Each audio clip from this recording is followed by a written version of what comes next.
le plan de Dieu.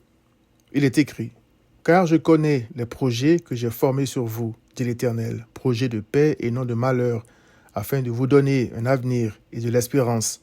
Vous m'invoquerez et vous partirez.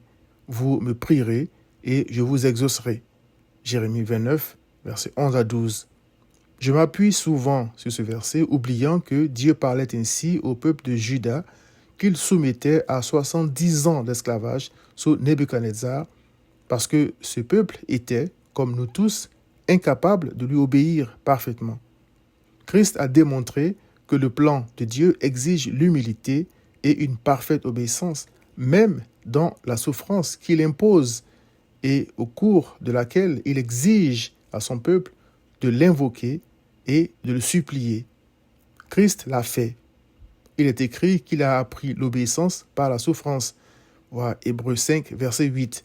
Il est aussi écrit, étant en agonie, il, c'est-à-dire Christ, priait plus instamment et sa sueur devint comme des grumeaux de sang qui tombaient à terre.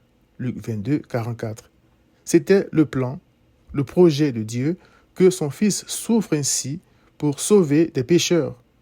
Le résultat de ses blessures, son agonie, sa mort, c'est la paix, un avenir et une espérance pour ceux qui croient en lui. Tout ceci sera évident quand il reviendra.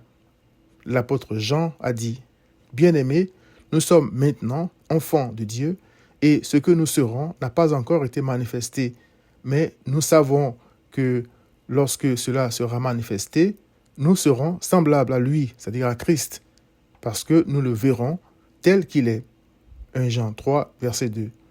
Le plan de Dieu, c'est que tout ce qu'il me fait traverser me conduise à Christ, son sabbat.